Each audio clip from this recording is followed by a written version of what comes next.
Hi guys, ayun nga pala, maglilinis pala tayo ng hair clipper. Ayun nga pala ang aking hair clipper. Hindi man kamahalan yan, pero mahal na mahal ko yan dahil yan ang nag-iisa kong sandata sa aking hanap buhay. Nakikita nyo kung gaano karumi ang aking hair clipper dahil araw-araw ko siya ginagamit. Malinis man tingnan sa labas, pero kailangang linisin sa loob dahil umiingay siya kapag overuse na siya. Nararamdaman niyo naman kung dapat naman linisin niya. Sigurado marami na nakaipit na buhok diyan. Yan kung makikita niyo, ayan oh, napakarami na. Oh, di ba kailangan lang natin ng tools din ni Phillips screw, brush saka langis. Siyempre kailangan natin ng langisan niya para panatilihin niya yung ang talim ng ating hair clipper. O yan, sundan nyo lang aking ginagawa. Hindi ko na sa inyo maipapaliwanag lahat, pero makikita nyo naman dyan. Ayan.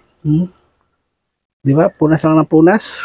At kung ang hair clipper nyo ay pang aso man yan o pang hayo, pang tao, pare-pares lang yan. Ganyan lang ang ating gagawin. Kung nararamdaman nyo medyo mapurol, maingay, siyempre kailangan obligado ilinisin na natin. Marami naman nakaipit yan. Kaya panoorin nyo na lang itong aking munting video kung gusto nyo matutong maglinis ng inyong hair clipper. Yan. Diba? Kung makikita nyo, napakarami talaga ng aking hair clipper kasi medyo week ko na yatang huling nalinis yan. Araw-araw kong ginagamit. Tips ko nga pala para hindi madaling pumurol yung hair clipper. Siyempre dapat bago nyo gamitin, lagyan nyo muna ng oil. At bago nyo itabi o itago, lalo na yung mga madalang nilang gamitin. Kasi na-stack yun, parang medyo kinakalawang.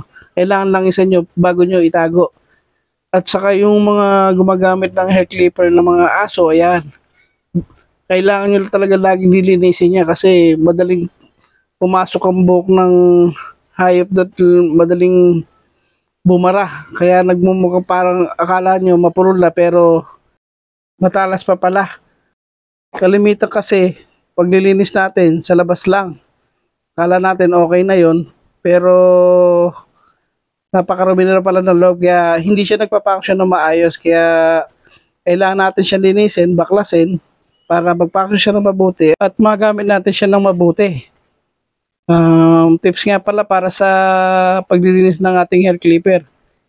Kailangan nating ingatan yung bawat pyesa niya kasi medyo maliliit yan, para kasi may magkulang man dyan na isa, talagang wala na mangyayari, di mo na siya mapapakinabangan.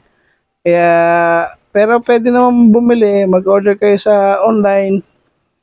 Ayan, pero medyo alam niyo naman, hassle saka gastos na naman, kaya dapat ingatan natin. At kung gusto talaga nating humaba ang buhay ng ating hair clipper, ingatan natin, linisin natin, lagyan natin ng oil. Ganun lang. Para ka lang